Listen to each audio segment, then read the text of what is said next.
Hello, the legend of the Beast of Bray Road started in Aurora, Wisconsin in 1990 and everything.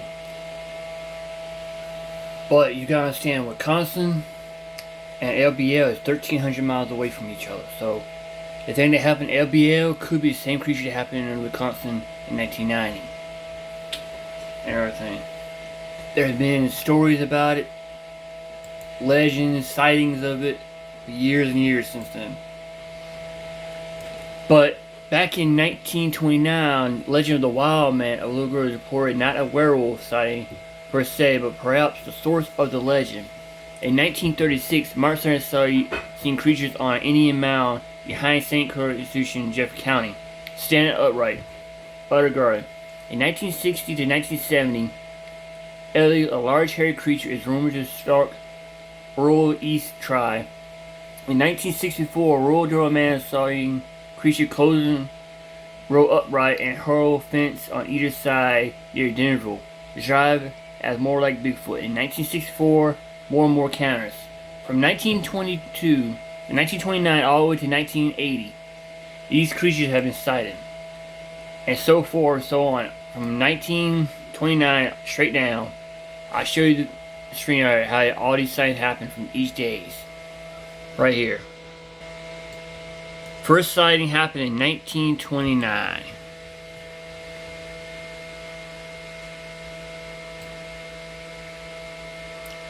And the next sighting happened in 2001. So, if this is true, there might have been a large pack of these creatures breeding amongst each other between Wisconsin and LBL in Canada. If that is true, then no wonder there have been a lot of misreported sightings or people who have been found dead of reported animal attacks. It might be these creatures themselves doing it. But let's get into the video, shall we? Mysterious and unexplained. In this video, we'll explore one of America's most enduring legends, the story of a mysterious creature that roams the rural backroads of Elkhorn, Wisconsin.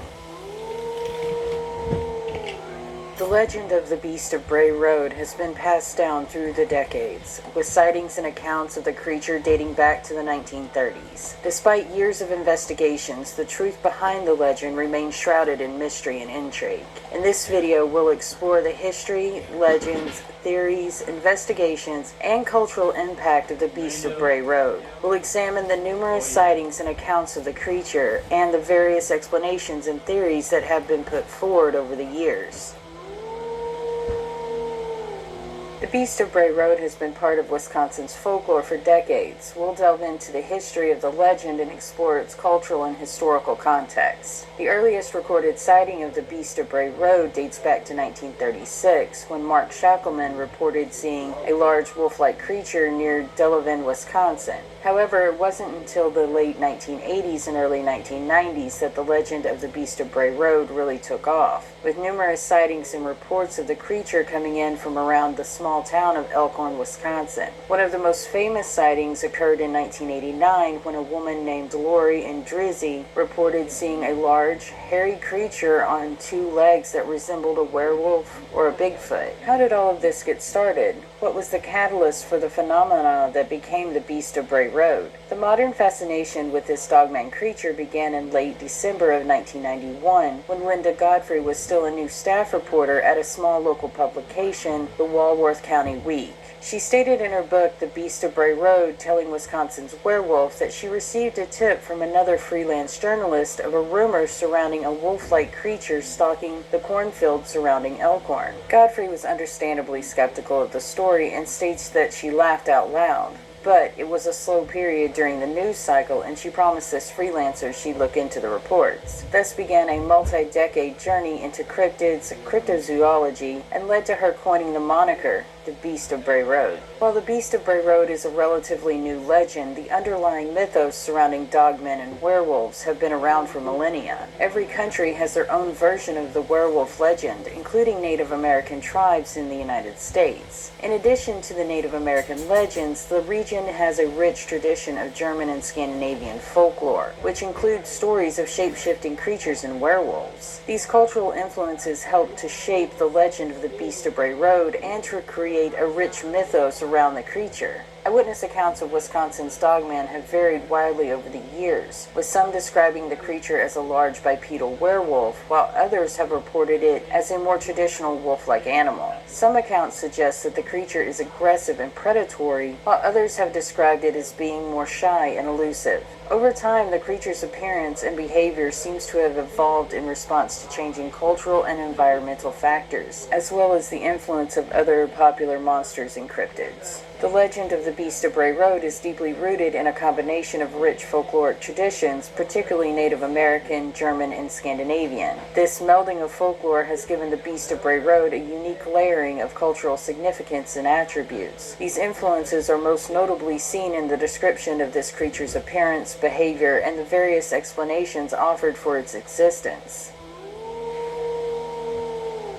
As we discussed, the legend of the Beast of Bray Road is steeped in a combination of Native American and European folklore. This combination of traditions can make understanding exactly what the beast is and where it came from a little more muddy. Let's dig a little deeper into these theories and see which one fits, based on eyewitness accounts and other evidence. The theory surrounding the Beast of Bray Road falls into 4 basic categories: a werewolf shapeshifter, Bigfoot or Sasquatch, an undiscovered animal or dogman, and finally a supernatural being. The most popular of these theories is that of a werewolf or shapeshifter, where the beast has the ability to transform from animal to human, or vice versa. This theory is based on both Native American and European traditions. However, I do have a hard time with this theory. None of the witness accounts that I've studied has a human counterpart to the Beast of Bray Road. While this isn't conclusive evidence against this theory, the fact that no human has been suspected of being the Beast of Bray Road makes this theory a little harder to take seriously. The next most popular theory surrounding this creature is the beast is a misidentified Bigfoot or Sasquatch. While this could be possible because Wisconsin does have a history of Bigfoot sightings, I tried to avoid solving one mystery by creating another one.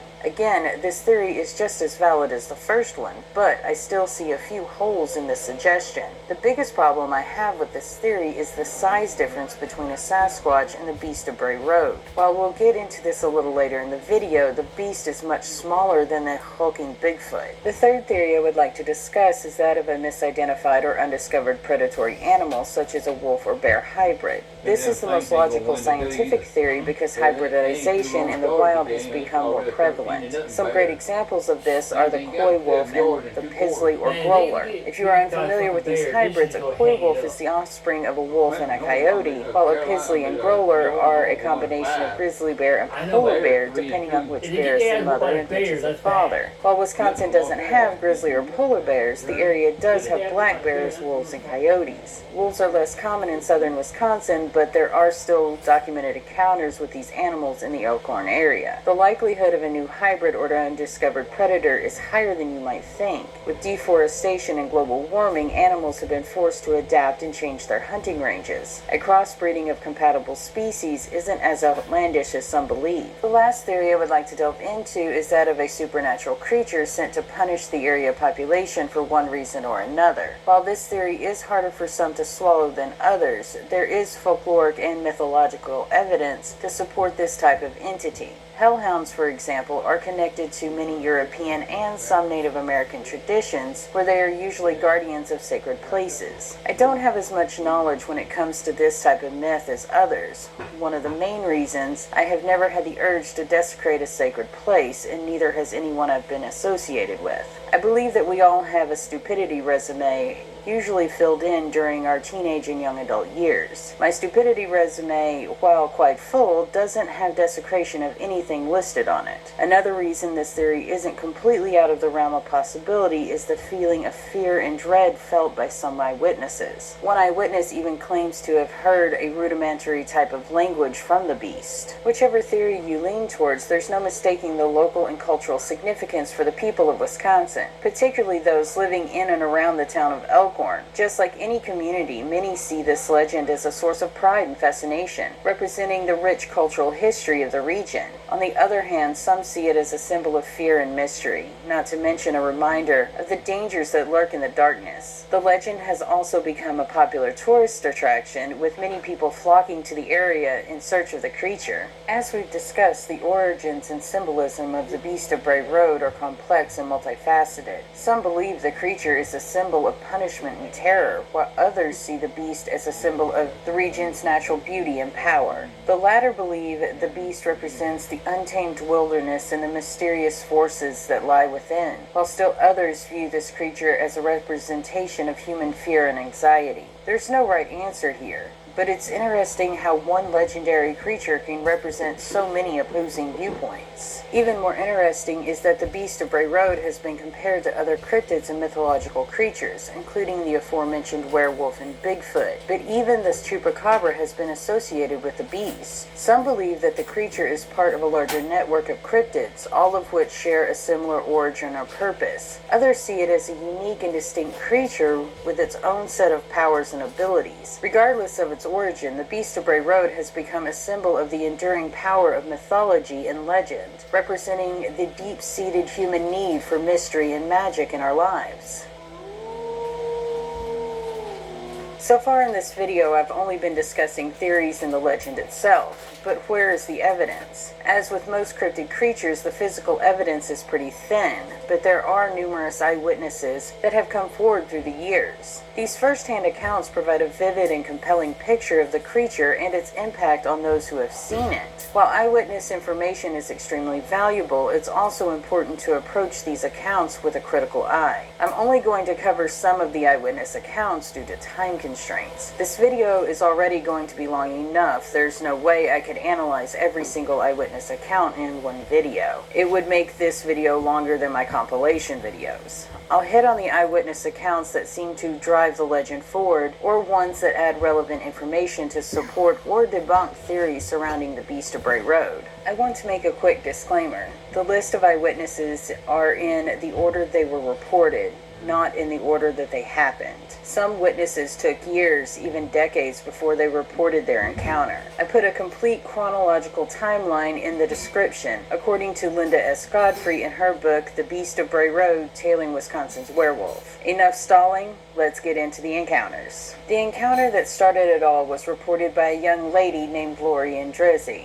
In the fall of 1989, she left her job as the manager of an Elkhorn lodge called the Jury Room at 1:30 in the morning. She was making her way down the lonely Bray Road when she noticed an animal on the side of the road. When she first sighted the creature, its back was facing her, which gave her a good view of its pointed ears. As she continued to drive forward, she got a good view of the creature from the front. The animal was kneeling with roadkill clasped in its claws, as if she had just interrupted the beast's meal. While it's strange for an animal to eat like a human, what unnerved Lori was when her headlights hit the animal and caught its eye shine. It didn't run away, but turned and stared at her. This shows the creature had lost its fear of humans. When asked, Lori described the creature as having dark brownish gray fur, standing approximately 5'7", and weighed about 150 pounds. After her encounter, Lori was curious about what she saw. She went to the library and found a book describing a werewolf, and the illustration matched what she encountered. Later, Linda Godfrey created the sketch you've been seeing on the screen from Lori's physical description and details of her encounter. The next reported sighting came from Lori Andrezzi's friend, Doris Gibson, whose encounter occurred on October 31st, 1991, which is fitting considering the subject matter. Doris stated she was driving down Bray Road when her tire lifted off the ground, like she had hit a small animal or something. She stopped and got out to inspect the damage and see what she hit. She didn't immediately spot anything, so she went around the back of her vehicle and encountered this thing running towards her. She knew it wasn't a normal animal because it was bigger than her. Instantly, she made a mad dash for her door and made it back inside her vehicle moments before the creature lifted the rear of her car. Doris did what any self-respecting lone female on a dark and desolate road would do. She gunned it. She sped off away from the threat, which I can't blame her for. She recounted the creature had a big hairy chest, and while she didn't get a good look at its lower half, she believed that it was running on two legs based on the sound of its feet hitting the road as it ran toward her. Doris stated she felt as if she was being hunted. She believed that if the creature had caught her, she would have been its next meal. This wasn't the last encounter Doris had with the beast. Later that evening, she picked up a friend from a party. As Doris was driving, her friend noticed the same creature and got Doris's attention. The memory of the earlier encounter was still fresh in her mind. Doris stomped on the gas. She stated she didn't want a repeat of her first experience. When Doris got home, she inspected her vehicle and found what she described as claw marks on the back and trunk of her car. During the interview with Linda Godfrey, Doris described the beast as having brown, long, straight hair, and its size was larger than a German Shepherd. This description is interesting because it characterizes a creature that is larger and more muscular than Laura Andrezzi's encounter. Additionally, unlike Lori, Doris believed the creature was an animal and not a werewolf. In the same interview with Linda Godfrey, Doris described the beast as one of God's mistakes. While Lori and Doris's encounters are what started the modern fascination with the Beast of Bray Road, they're not the first to encounter the beast. That unlucky title goes to Mark Shackelman, who encountered a similar creature decades before in 1936. Mark Shackelman was working at St. Coletta, a Catholic convent located about 2 miles east of Jefferson, Wisconsin, in the 1930s as a night watchman.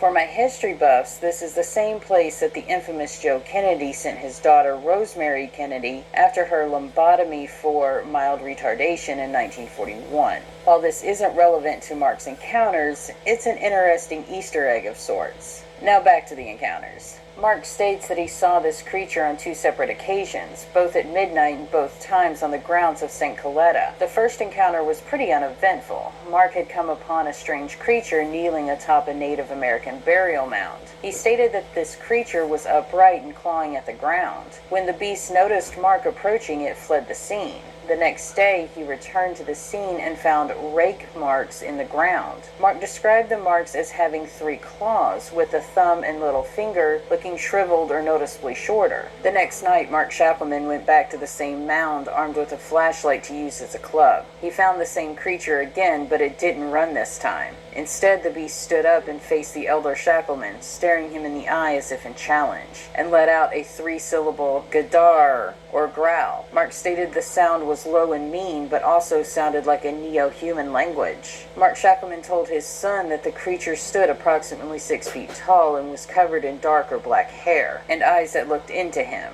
One notable part of the beast's description was the odor it gave off. Mark stated it smelled like long dead meat. He also said the hair on the back of his neck stood up when he heard the growl, and he felt like the creature had the power to kill if so desired. Mark stated when he began to pray, the creature sneered at him and slowly walked away. That was the last time he saw the creature. Years later, Joe Shackelman created this sketch of the creature based on his father's description. Notice the muscular humanoid features with 3 long claws on its feet and hands. Its hands seem to hang almost human-like, as if the creature is ready to claw something. The head has a pronounced forward-pointing muzzle, prominent fangs, and pointed ears near the top of its head, and the body is covered in scraggly fur. Besides the physical description, Joe later asked his father if he thought the beast was an animal or something else. Mark stated he thought the creature came straight from hell. The elder Shackelman wondered if his prayers sent the creature back, at least for a short period of time.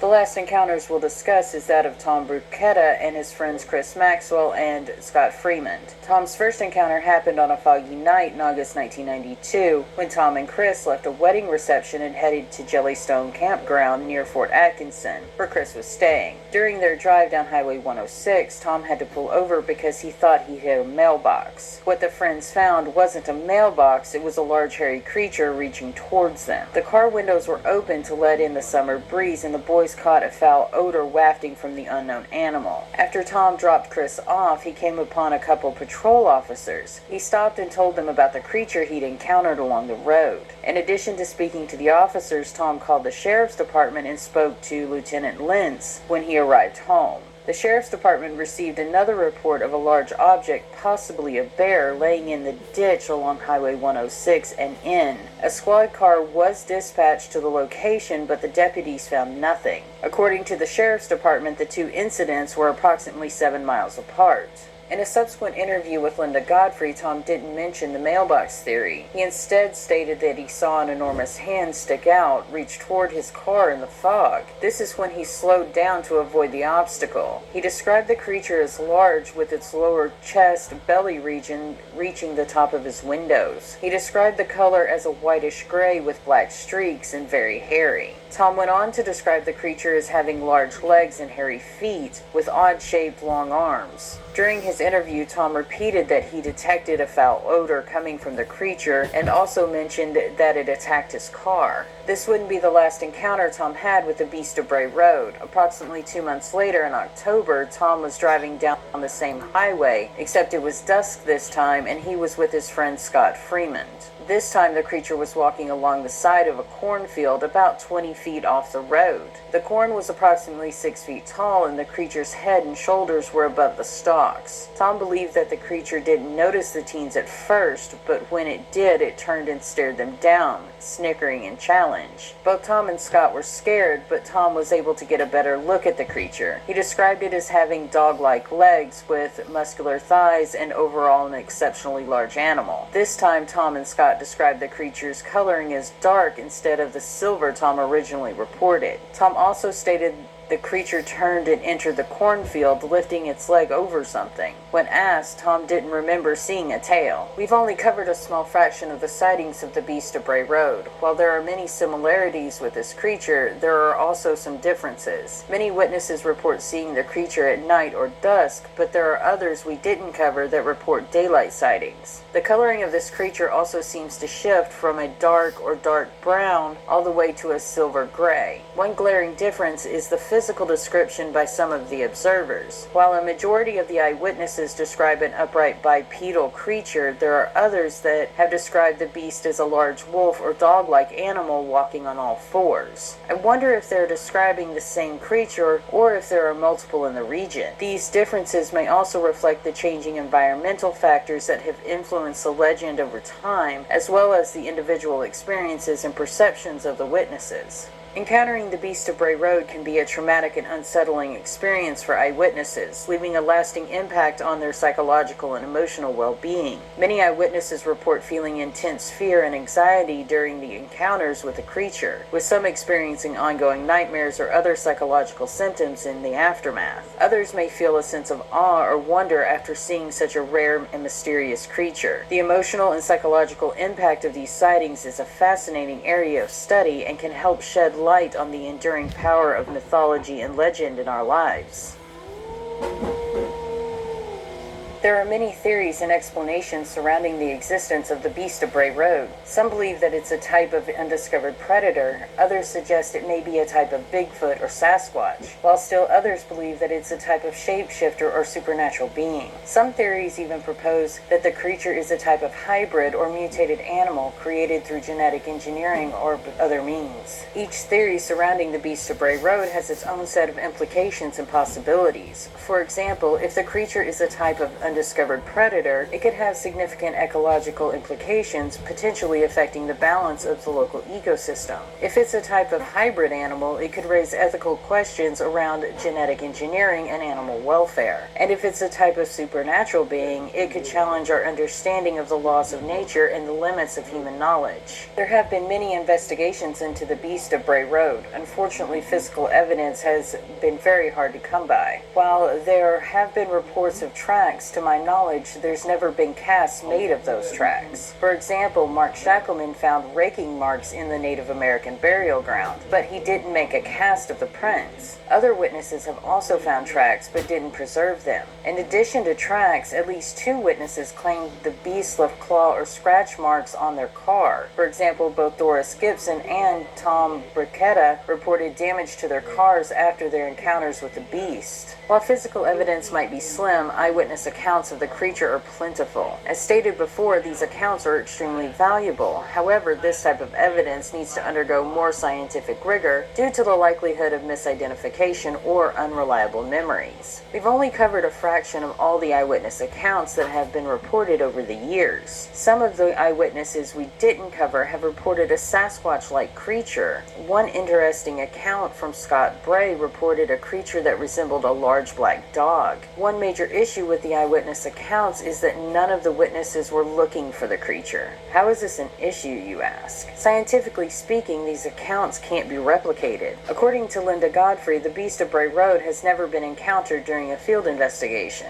While there is significant eyewitness evidence supporting the existence of the Beast of Bray Road, there are also many alternative explanations and potential hoaxes to consider. For example, some sightings of the creature may be misidentification of known animals, such as large dogs or wolves. Others may be hoaxes or elaborate pranks. It's important to consider all possible explanations and weigh the evidence carefully before coming to any conclusion about the existence or non-existence of the creature.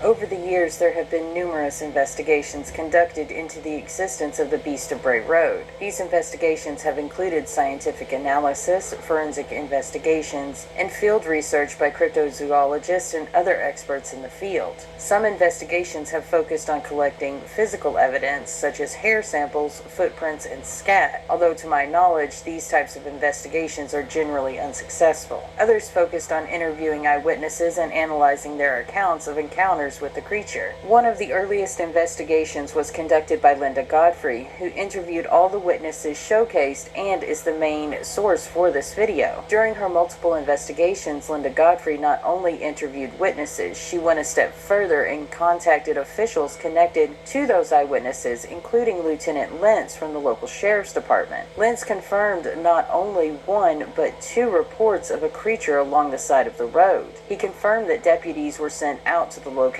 but found nothing. Another official Linda Godfrey interviewed was John Fredrickson, animal control officer for Walworth County. This interview convinced Linda this story might have teeth. As she interviewed John Fredrickson, he pulled out a manila file labeled werewolf. This would catch any journalist's attention, and Linda Godfrey was no different. John explained that the file contained reports of a strange animal sighted around Bray and Bowers Road. He admitted that the label was a bit tongue-in-cheek, and he didn't believe there was a supernatural creature roaming the back roads of Walworth County. But the fact still remained, there was an official report folder labeled werewolf. Linda and one of the photographers, Terry Mayer from her newspaper, did conduct a night investigation using a raw store-bought chicken as bait. Linda placed the chicken in a shallow ditch so Terry would be able to get the best images if the Beast of Bray Road made an appearance. Linda and Terry spent many hours sitting in the car while watching their trap. Unfortunately, the beast didn't make an appearance during their investigation, which led Linda to believe those who go looking for the creature were doomed to failure. This investigation, along with every witness she interviewed, proved an encounter only happened when the individual wasn't actively searching for the creature. In addition to the well-documented interviews and night investigation Linda Godfrey conducted, I did see a glimpse of where some investigators retrieved DNA from hair samples of the Beast of Bray Road. The DNA results suggested that the creature was an unknown canid. I personally didn't find much when it came to documented DNA analysis for this creature. The footprints seem to confirm the DNA results because they suggest the creature is a large dog or wolf. Investigating a creature like the Beast of Bray Road presents significant difficulties and limitations. For one, the creature is elusive and difficult to track, making it challenging to collect physical evidence or obtain clear photographs or video footage. Additionally, eyewitness accounts can be unreliable as witnesses may be subject to misperceptions, misidentifications, or hoaxes. Finally, the lack of funding and support for cryptozoological research can make it difficult to conduct thorough investigations and follow up on promising leads.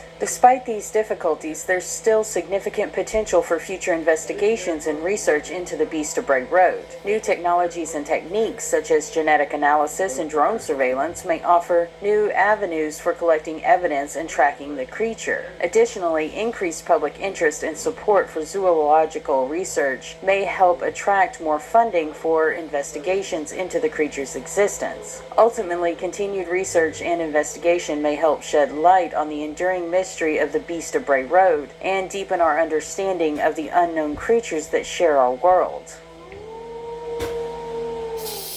The legend of the Beast of Bray Road has a lasting impact on popular culture, inspiring numerous films, books, and TV shows. We'll explore the various ways in which the legend has been referenced and examine its cultural impact. One of the most famous examples is the 2005 horror film The Beast of Bray Road, which is loosely based on the legend. Other examples include appearances in TV shows such as Monsters and Mysteries in America, Expedition X, Monster Quest, and Supernatural, and in books such as Linda Godfrey's The Beast of Bray Road, Tailing Wisconsin's Werewolf. One fictional example of the beast in popular culture is the TV series Supernatural. In the episode Heart, the Winchester brothers investigate a string of werewolf attacks in Wisconsin, and ultimately discover that the creature responsible is the daughter of a woman who was bitten by the Beast of Bray Road. On the other hand, shows like Expedition X follow the host Josh Gates and his crew as they conduct an investigation by first interviewing witnesses, then by conducting a field investigation that attempted to uncover the beast's true identity. This is only a couple of examples when it comes to the Beast of Bray Road snaking its way through our pop culture. The legend of the beast has a significant impact on the local and cultural landscape of southeastern Wisconsin. The town of Elkhorn, where many of the sightings have taken place, holds an annual festival dedicated to the creature called the Bray Road Beast Festival. Additionally, the legend has attracted tourists and enthusiasts from around the world who come to the area to search for evidence of the creature or attend events related to the legend.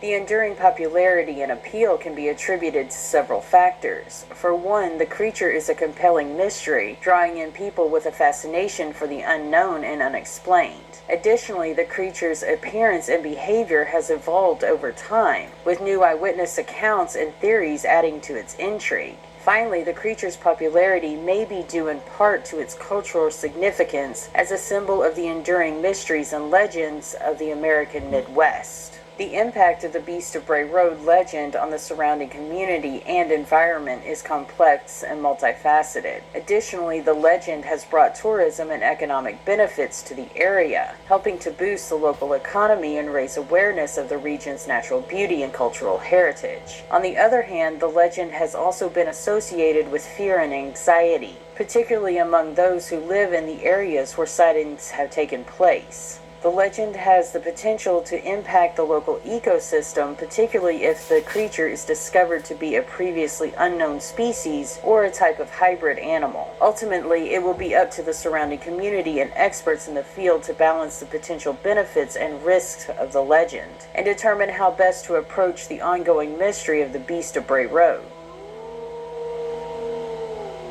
The Midwest region of the United States is rich in myths, legends, and folklore dating back centuries to the time of the Native American tribes. These stories include tales of spirits and ghosts, creatures such as the Wendigo and the Thunderbird, and local legends such as the Michigan Dogman, Hodag, and Ozark Howler. Many of these stories are passed down through oral traditions and have been adapted and changed over time. Let's touch on each of these legends to see if they have any connection to the Beast of Bray Road. The Wendigo is a popular legend of the Plains and Great Lakes Native American tribes. This is a mythological creature or evil spirit, sometimes depicted as a creature with human-like features which possesses individuals. One argument for this creature being supernatural is it's said to invoke feelings of insatiable greed or hunger, with the need to cannibalize other humans and the propensity to commit murder in those that fall under its influence. On a less gruesome note, the Thunderbird is a powerful bird-like creature that is said to control the weather and lightning. According to Native American legend, the Thunderbird is a divine messenger that brings rain and storms to the land. On the other end of the spectrum, the Michigan Dogman is a legend that dates back to 1887 in Wexford County, Michigan. This creature is usually described as a 7-foot-tall, blue or amber-eyed, bipedal canine-like animal with the torso of a man and a fearsome howl that sounds like a human scream. One interesting aspect of the Michigan Dogman is that it only appears every 10 years and only on years that end in 7.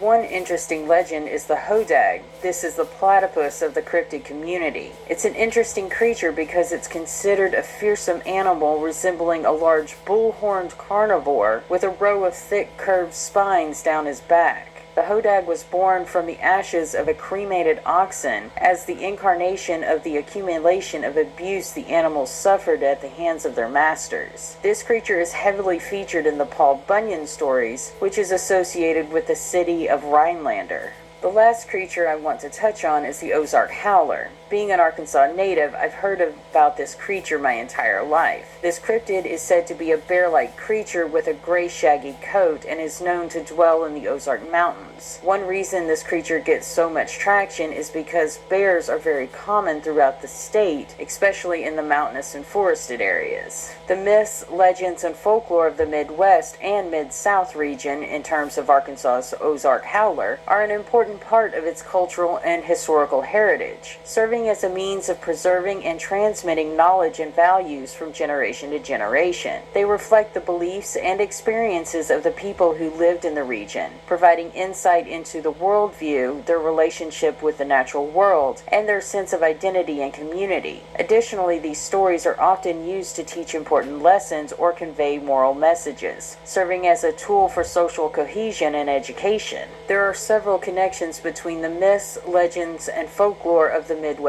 region and the legend of the Beast of Bray Road. For example, many of the stories involve creatures that are similar to the beast, such as werewolves and other shapeshifters. Additionally, these stories over time may reflect a deep-seated cultural fascination with the unknown and unexplained, which may also be driving interest in the legend.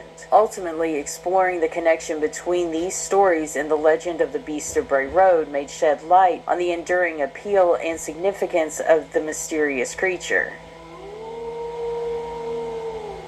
Cryptozoology is the study of unknown or hidden animals, often referred to as cryptids. The field aims to discover, document, and classify these animals, which are often dismissed as myths or legends by the scientific community. Cryptozoologists use a variety of methods, including field research, eyewitness accounts, and analysis of physical evidence, such as footprints or hair samples, to gather information about these creatures. Cryptozoology has the potential to discover new and unknown creatures, particularly in remote and unexplored areas of the world. Many creatures that were once thought to be mythical or legendary, such as the giant squid or the okapi, have been discovered through scientific investigation. Additionally, new technologies such as DNA analysis and satellite imaging may provide new tools for identifying and studying unknown animals. Cryptozoological research on the Beast of Bray Road may involve a combination of field research and analysis of eyewitness accounts and physical evidence. Researchers may use trail cameras or other remote sensing technology to capture images of the creature or collect hair or other biological samples for analysis. Additionally, researchers may attempt to track the creature's movements or analyze its behavior to gain insight into its biology and ecology. However, as with all cryptozoological research, there are limitations and challenges to studying a creature that hasn't yet been definitively proven to exist, and researchers must be careful to distinguish between fact and speculation in their investigations.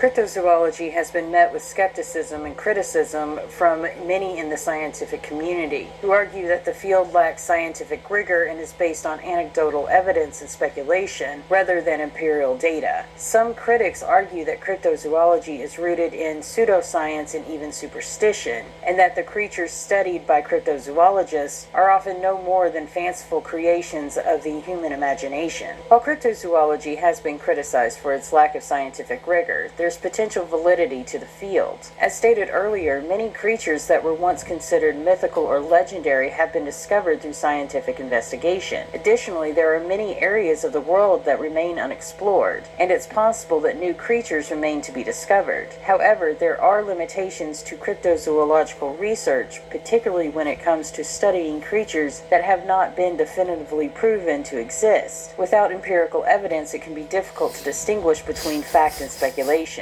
and researchers must be careful not to let their own biases or preconceptions cloud their judgment. There are several ethical considerations to take into account when conducting cryptozoological research. One major concern is the potential harm to the creatures being studied, particularly if they are rare or endangered. Researchers must take steps to minimize any potential harm to these animals and ensure that their research doesn't negatively impact their population or habitats. Additionally, there are concerns about the exploitation of local communities or cultures for the purpose of gathering information or resources, particularly in areas where cryptozoological creatures are believed to have cultural and spiritual significance. Finally, there are concerns about the accuracy and reliability of the information gathered through cryptozoological research, and the potential for this information to be misinterpreted or misused.